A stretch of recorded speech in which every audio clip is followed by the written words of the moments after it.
Bien, amigos, los que esperan a Decena, quiero decirles que en el día de hoy él se hará unos estudios de imágenes en su chequeo anual. ¿Verdad? El kilometraje. Exacto. Sí. Está con nosotros el doctor Cristino del Castillo en el primer programa de día laborable, porque nosotros tuvimos programa en el día de ayer, como siempre, y quisiéramos iniciar justamente el día laborable para contarles que el propósito de nosotros no es nada nuevo. Nosotros, el propósito es trabajar y la exhortación es trabajar. Tenemos muchos amigos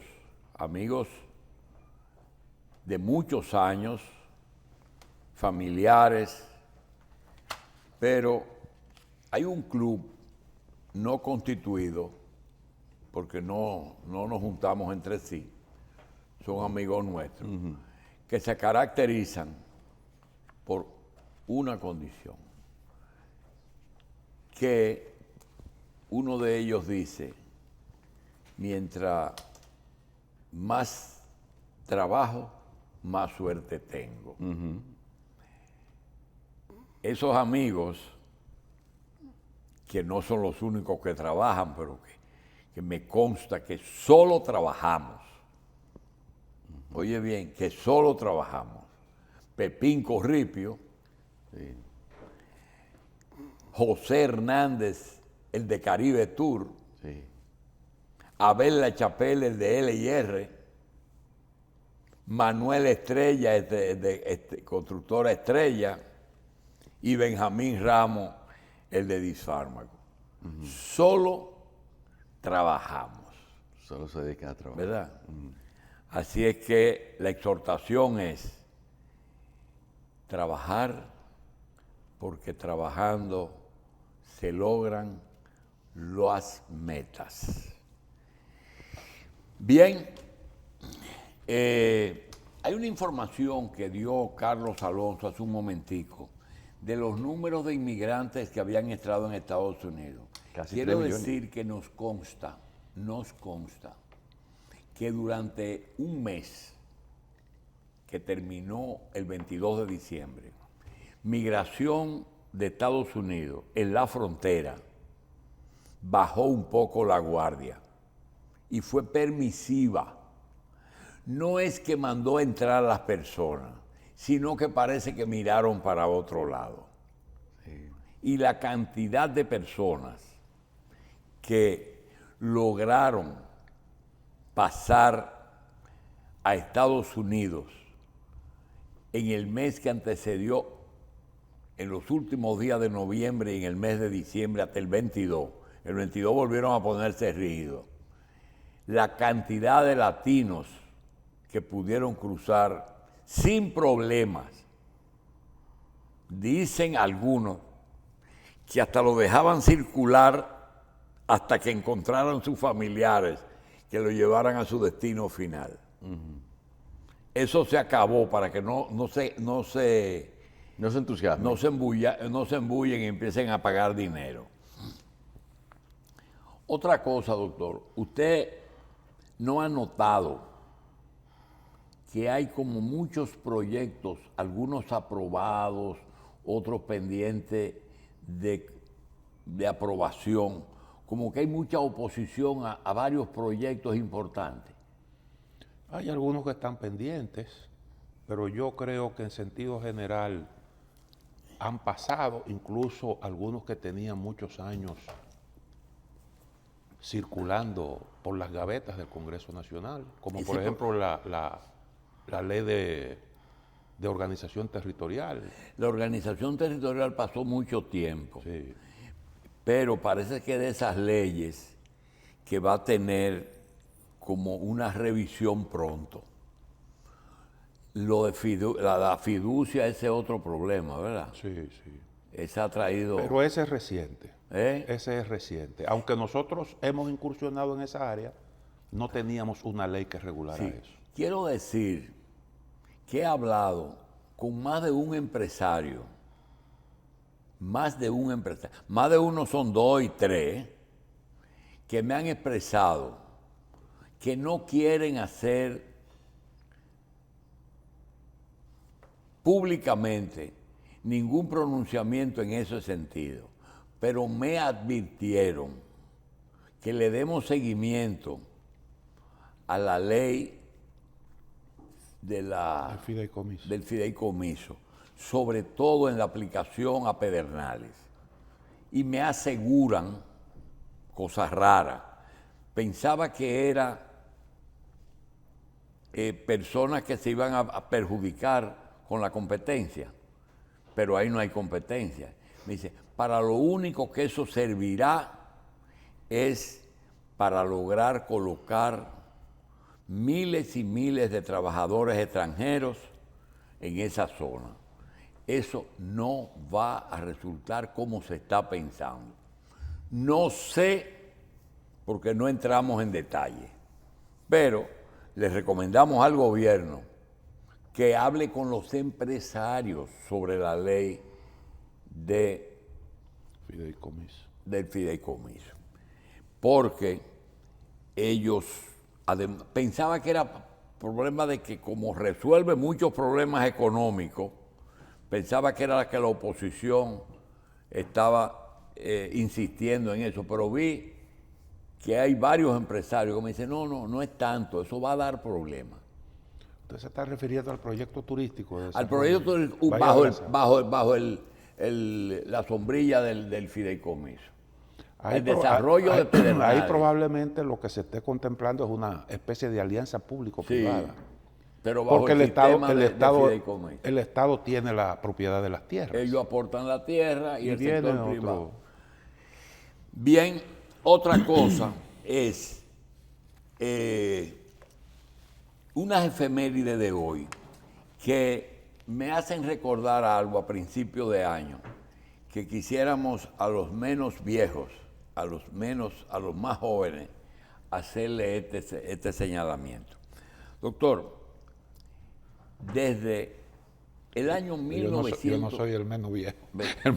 El menos viejo de Carlos. No, ustedes verán que ustedes están el menos viejo es el que parece más viejo. Ustedes verán que ustedes estaban muy chiquitos cuando era. Desde el año 1960 hasta el año 1970 ocurrieron tantos eventos en República Dominicana y en el mundo que no han sido debidamente estudiados, como desde 1989 hasta los primeros años del 2000, cuando los cambios que ocurrieron como cambios económicos, cambios de generaciones, políticos, económicos, generacionales. Esas son dos etapas que tú no las puedes comparar, por ejemplo, del 80 al 96 o del 70 al 96. ¿Por qué? Porque estoy viendo que, por ejemplo, en el 61 matan a Trujillo. Miren, Balaguer, solo Balaguer, entre el 60 y el 66 fue presidente 4 veces. Dice, ¿cómo 4 veces? Sí. Del 60 al 61, presidente títere. Del 61 al 62, presidente de verdad, con la muerte de Trujillo. Le cayó el mango en la mano.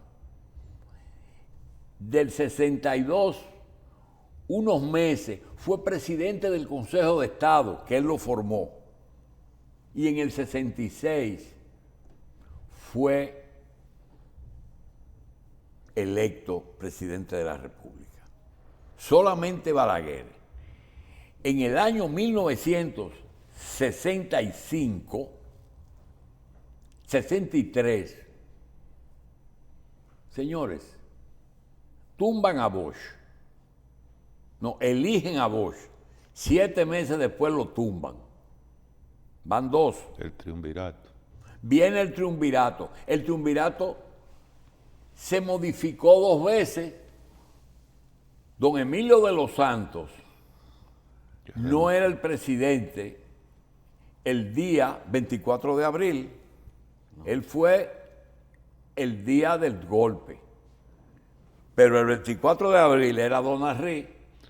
Y ese era un triunvirato. El primer triunvirato era Emilio de los Santos, Ramón Tapia Espinal y Tavares Espaillá. Ese fue el primer triunvirato. Después se convierte en Donald Reed y en Cáceres Troncoso. Es decir, ese triunvirato tiene 2 gobiernos. Luego viene la revolución. Ahí ocurrieron unos eventos. El primero que llaman a ocupar la presidencia era a Casanova Garrido, que era que le tocaba. ¿Quién era Casanova? Le decían papá. Presidente del Senado del gobierno de Bosch. Entonces, al hablar de restauración de la constitucionalidad, se iba a iniciar antes de colocar a Bosch con el presidente del Senado. Pero él no viene. Entonces, a quien nombran es al presidente de la Cámara de Diputados. De los diputados, que es José Rafael Molina Ureña. Entonces, ya ves, porque proclamaron a papá Casanova.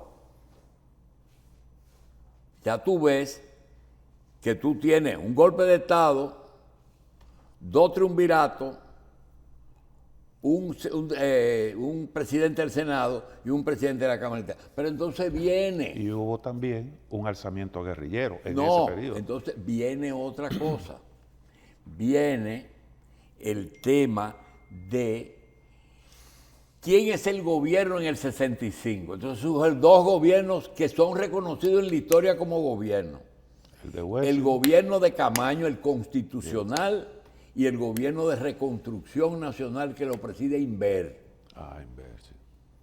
Eso, uno adentro y uno afuera. Entonces, eso es sustituido por un acuerdo que instala a Héctor García Godoy, presidente de la República, que es quien realiza las elecciones. Tú te fías la cantidad de gobierno que nosotros tuvimos entre el 61 y el 65 y el 66. Mucho, sí. Pero tienes entonces que hubo un movimiento guerrillero de Caracol, de Manolo, para restaurar un gobierno, Cristino, que él no votó, el 14 no votó por Bosch. Sin embargo, luchó por la restauración de la Constitución. Esas son de las cosas que yo no entiendo por qué pasó tanto tiempo entre el derrocamiento y la revolución. Y por qué, y si eso acaso fue un pretexto para llevar a cabo el movimiento guerrillero. Esas son de las cosas... No, es que el movimiento... Yo nací 4 años después, por eso no entiendo el nada. movimiento guerrillero no tuvo nada que ver con las razones por las que los militares se pusieron de acuerdo, los bandos, para derrocar al triunvirato. El problema vino cuando se habló 2 caminos. El del grupo de Hernando Ramírez, Camaño y los militares constitucionales, retorno a la constitucionalidad sin elecciones, que venga Bosch. Y el otro era elecciones en un año. Entonces, ahí es que se enfrentan los 2 sectores. Lo de Manolo Tavares, otra cosa, eso fue al triunvirato que él le hizo eso. Que mucha gente cree que Manolo hizo su guerrilla con Balaguer. No, Balaguer no estaba aquí, estaba en el exilio. Entonces, ese problema desde el 61 que matan a Trujillo, desde el 60, que es las Mirabal y la Carta Pastoral. Eso es lo que enciende el problema. Hasta la elección de Balaguer en el 66, con un problema. Tú recordarás que al principio te dije 70, y fue que pasó algo que Balaguer se caracterizó por gobernar mediante lo posible. Por eso es que tú ves que Balaguer se va se asila, siendo presidente de la República. Sí. Los cívicos lo sacan del Consejo de Estado y se asila. Vuelve en el 66. Se va en el 78 cuando pierde. Pierde también en el 82 con Jorge Blanco. Sí. Pierde en el 96. Y sabía ganar y perder. Sí. Balaguer perdió mucho. Y se dio 2 años. Balaguer perdió con Hipólito. Yo no sé si tú recuerdas. Sí, él era Balaguer perdió muchísimo. Entonces, esa situación del 66 al 70, es más, al 73, que hubo tantos problemas. Mire, ahí mataron muchísima gente. Secuestraron a Donald Crowley.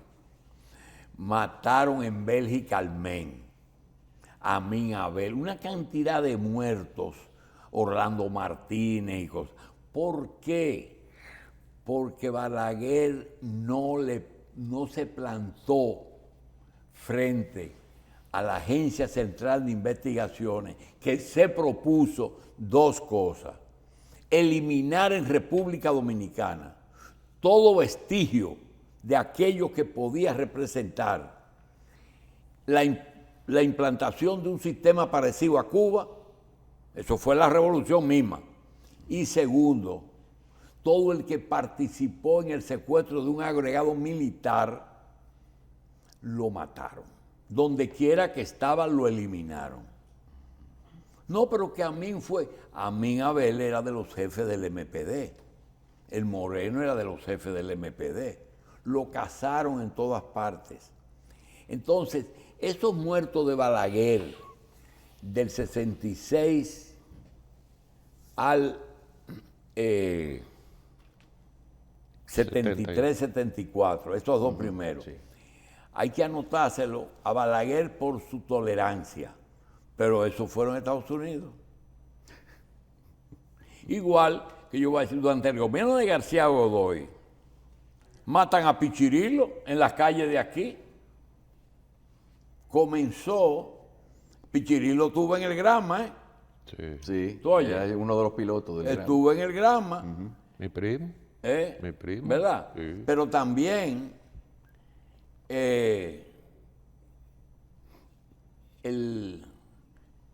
Estados Unidos en el 60, ahí perdí la fecha, a García Godoy, unos militares que lo habían confinado, los militares constitucionalistas, lo confinaron al 27 de febrero. Y por ejemplo, Luis Arias Collado, que salía por la mañana y regresaba en la tarde al campamento, porque no era preso, era que ahí tenían que quedarse ahí. Lo mataron. El Matún, ¿cuándo tú crees que fue? Fue cuando García Godoy. Sí. Y tu amigo, el de los tanques, sí, el amigo de nosotros. Donald Pickett, sí. Y eso tuvo que ver con la decisión de Camaño de irse a Cuba. ¿De irse? A Cuba. Toda esa realidad que se estaba viviendo ahí. Lo que pasa es que aquí hay algo que no se ha resaltado. Por ejemplo, yo peleo mucho con la izquierda y yo le digo, ustedes no han hecho nada, porque la izquierda, después de la revolución, vio en Camaño el hombre que ellos nunca, como ya Manolo notaba, entonces vieron en Camaño y lo convencieron de Londres que se vaya a Cuba. Y ahí él se frió. Porque él pudo haber venido a unas elecciones y ganarlas. Claro. No, pero ellos lo sacrificaron. Pero también después empezaron, ¿sabes lo que empezaron ellos a luchar después? Empezaron a luchar para que Bosch lidere la izquierda. Y vos no, son garrapatas, yo no lo quiero.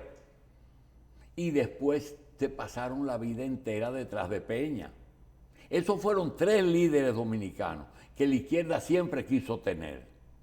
Y que ellos no quisieron ser líderes de las izquierdas, excepto Camaño, que en una forma inexplicable él llegó a confesarle a personas que tan pronto la entrada a territorio dominicano, todo el mundo se iba a sumar. Y no fue. Los únicos que él contaba era con los palmeros. Pero los palmeros, unos muchachos que se metieron en una casa Sí. de ahí del colegio. Entonces, eso es algo que había, ese lapso del 61 al 73, que pasaron tantas cosas. Otro tema. En el día de hoy aparece una información muy bonita. Nosotros supimos superar, Ah. supimos superar esa etapa de turbulencia. La experiencia de Haití ha sido totalmente diferente. Ellos no han podido Salir ponerse de de eso. acuerdo y siguen todavía ahí. Tenía- Balaguer tuvo mucho mérito en eso, ¿cierto? Sí, pero hay una cosa. Yo no me explico porque en Haití había una clase pequeña, pero una cúpula que estaba preparada para eso y no sé qué le pasó, porque yo de la política haitiana conozco poco. Pero yo te digo a ti que por qué esa gente le dejaron a los militares muchas veces el poder. Ese grupo de Duvalier que fue a Francia y se preparó, que fue a Canadá y se preparó. Es más, a mí un embajador me dijo, nosotros pertenecemos a un grupo de haitianos que no tenemos grajo. No era realmente refiriéndose al grajo, se refirió a ese asunto. Tú dijiste algo. Yo creo que hoy también hemos terminado el 2022. Dijo Cristino, pero nosotros hemos superado todo. Sí, y eso es lo que yo digo, vamos a seguir trabajando. ¿Por qué? Porque las cosas no ocurrieron bien, pero ocurrieron mejor de lo que nosotros esperábamos. Nosotros pensábamos que esta crisis nos iba a llevar a todos. Sin embargo, no fue más de lo que nosotros esperábamos. Sobrevivimos en mejores condiciones de otros países. Y no es falso, ni los números del Banco Central son falsos, ni que estamos vivos. Y República Dominicana parece, no sé quién la hizo, doctor, tiene una estructura social y económica que se formó poco a poco, en que no hemos logrado lo ideal, pero siempre hemos marchado, al punto de que hoy me da la gana de decir que independientemente de los méritos que tuvieron todos los gobiernos que nos pasaron, porque ayudaron a formar eso que hemos dicho, nosotros no nos hace falta, no estamos añorando ningún gobierno del pasado. Nosotros no estamos soñando con Trujillo, ni soñando con Balaguer, los mencionamos, pero no soñamos con él, y mucho menos con el PLD, que hizo un trabajo de introducción de esta nación en un siglo nuevo, con todos los avances, pero marchamos pancho.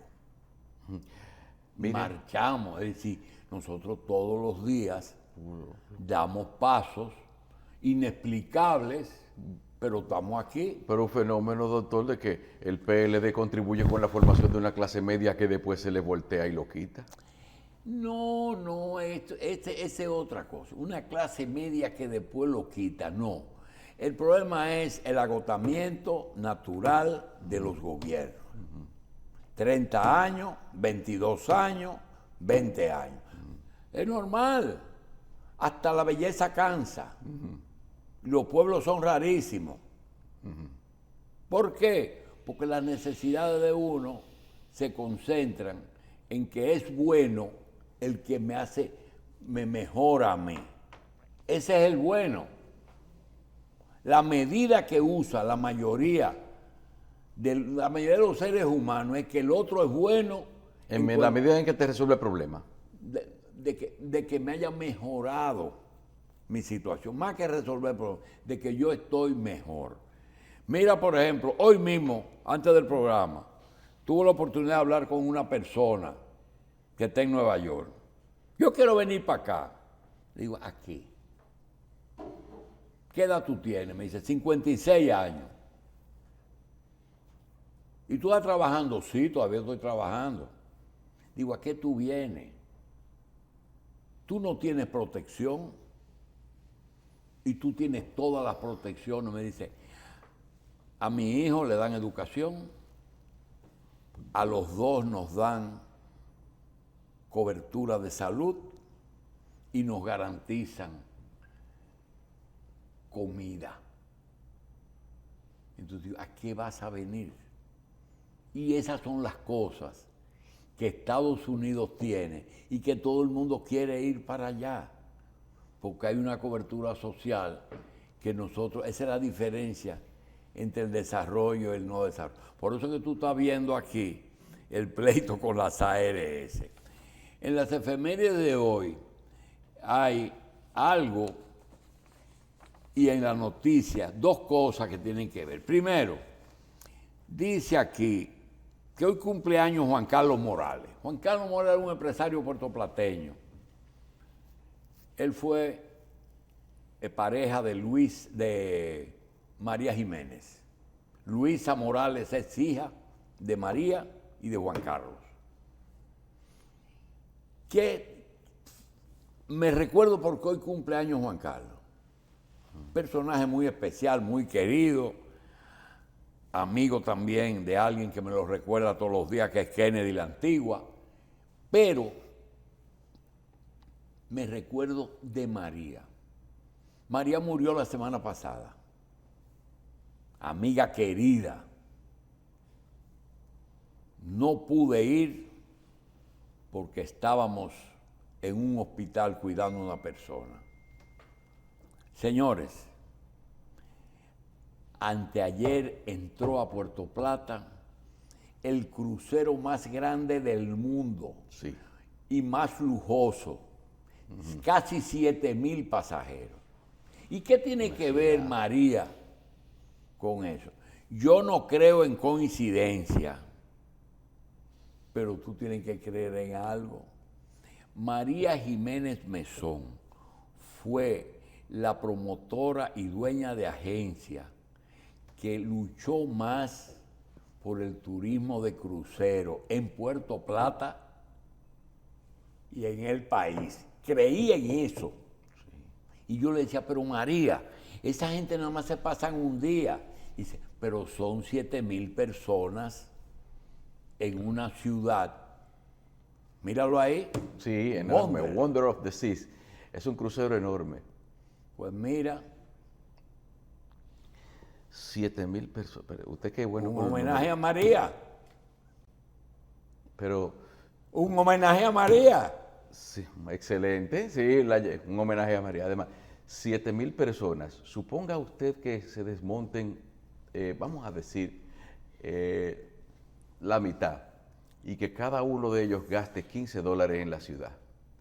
En un día también se entran una cantidad de recursos considerable en la economía de un pueblo. Ella me decía de otras ventajas, pero para mí fue una coincidencia. El más grande del mundo, el día que le entierran. Increíble, ¿verdad? ¿Verdad? Eso es. Es providencial. Bueno,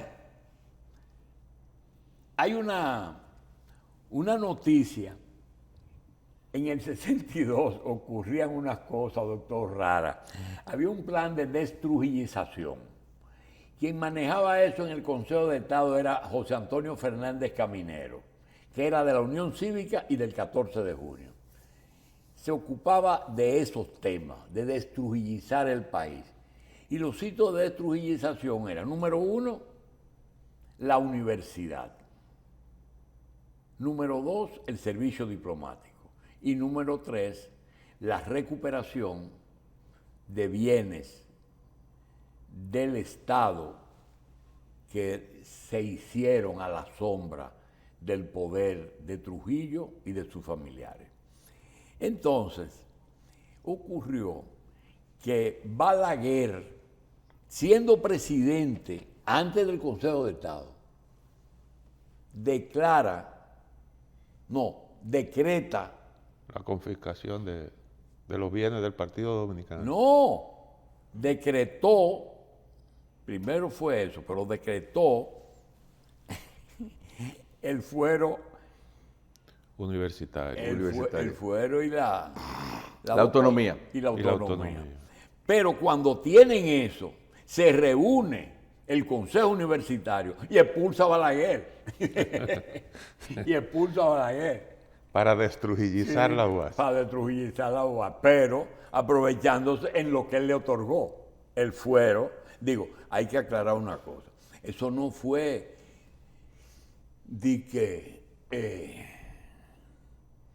por obra y gracia del Espíritu Santo. Yo recuerdo perfectamente un amigo mío que luchando por el fuero cogió una granada que le tiró un policía y la devolvió. Sí, ajá. La devolvió. ¿Y cómo se llegaba a la rectoría en ese entonces? ¿Ah? ¿Cómo se llegaba a la rectoría de la UAS antes de ¿No era que lo la nombrara el autonomía? El Antes de la autonomía. El rector era una figura como muy difícil de ver, porque eso lo nombraban por decreto. El rector era un ministro, era un secretario de Estado. Tenía lo el rango que de secretario. Todavía hoy la Sí. placa de rector Es oficial. es oficial. Bueno, que una vez no di que fue rector el dueño del solar donde construyeron la ciudad universitaria también. Yo no sé de quién tú me hablas. Yo creo que sí, que de José Israel y que no puede hacer cuento. Pero entonces, doctor, ¿Tú sabes el quién fue el rector? fuero es fuera policía y Mira, aquí adentro no. antes de Castaño, antes de Piantini, Castaño y Álvarez Aybar, un ingeniero, creo que Moncito también. Ese era el. Moncito, ¿verdad? Sí. Ese es el arquitecto que más trabajó aquí por la ciudad. Ese era el dueño. Y ese era el decano de ingeniería. Te quiero decir que José Antonio Caro Álvarez, Ambrosio Álvarez Aybar y de Pradel, Fidelio de Pradel, el papá Fidelio, fueron rectores de la universidad. Ambrosio Álvarez, el papá del canciller, de Roberto y esos hicieron su trabajo. Venga acá, y el fuero era fuera policía. ¿Ya? El fuero era una limitación, se limitaba Que la solamente. policía no podía entrar. Ahí la universidad resolvía sus problemas. Ahí no se podía entrar. Territorio libre de América. Y en términos docentes, ¿eso qué significado tenía? No, porque se hizo bien.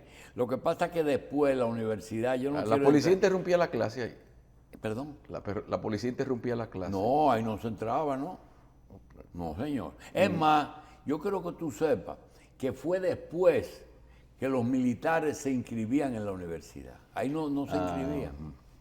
Ni siquiera, nunca, el balaguerismo tuvo representado en los organismos de dirección del partido.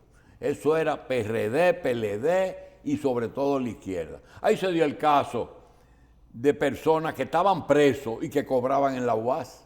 También. Sí. Escribían. El Partido Reformista nunca tuvo una Nunca representación tuvo presencia, estudiantil ahí. Ni le interesaba. No. Bien, entonces, esas son de las cosas que nosotros queríamos resaltar hoy a principio de año. También... Y otra cosa era el contexto internacional. En todos esos años que usted resumió muy bien, había un contexto internacional. no, espérate. Tú tienes que Trujillo se va cuando deciden salir de los dictadores. Exactamente. Mira, Stroessner, Rojas Pinilla, el de Venezuela, Fulgencio Batista, esos se fueron toditos. Y hoy, por ejemplo, aparece una efeméride de que uno de esos dirigentes, el de Panamá, ¿cómo se llama? Manuel Noriega, se entregó a soldados americanos para que lo juzguen. Eso ya fue en el 90, pero eso fue ya el reducto de esos dictadores de izquierda, como Noriega, como el anterior, Torrijos, como Velasco Alverazco, el de Perú. Bueno, yo conocí un médico cubano que Fidel se lo mandó a operar a 2 presidentes, a Velasco, al general, y a Saddam Hussein. Ajá. Bien, entonces quisiéramos decir que aparece una noticia del 2005, pendiente, una materia pendiente que tenemos. 2005, un fiscal adjunto y miembro de la Dirección Nacional de Control de Drogas ocupa 2 helicópteros, propiedad del ex capitán del Ejército, Quirino Ernesto Paulino y Castillo, que se encontraban en el aeropuerto de Herrera. Yo me pregunto, el de la Torre Atiemar, que era coronel honorífico de la policía, y el capitán Quirino, ¿quién fue que lo enganchó? De eso no se ha hablado más nunca. Muy bien, lo confiscaron, lo metieron preso, lo deportaron. Pero ¿quién los hizo oficiales de la policía y del Ejército Nacional? ¿Por qué nunca se trató ese tema? Es una materia que tenemos pendiente. Entonces, ¿qué tú crees? ¿Qué tú crees? Bueno. Bien, mi felicitación muy especial a 2 personas muy queridas que cumplen años hoy, además de Juan Carlos Morales, a Daniel Aquino Méndez. Daniel fue presidente del Escogido durante 14 años, nosotros durante 3. Daniel y yo no nos fue bien en ese trabajo. También el padre del voleibol dominicano, Cristóbal de Jesús Marte y Jofis. Y cumpleaños, por cierto, ¿dónde estará? Un periodista que fue de vanguardia, peleaba a todo el mundo porque era muy... Daniel Adriano de Jesús Gómez y Jorde. ¿Tú te acuerdas de Adriano Gómez? Claro, El ojo de las cerraduras. ¿Eh? El ojo de las cerraduras. Sí. lo vi hace un par de años en un centro de ¿Perdón? salud. Lo vi, me encontré con él hace un par de años y en un centro de salud. Yo no lo he vuelto Conversamos a ver, un poco. Adriano. Bien, señores, eso es, vamos a hacer una pausa.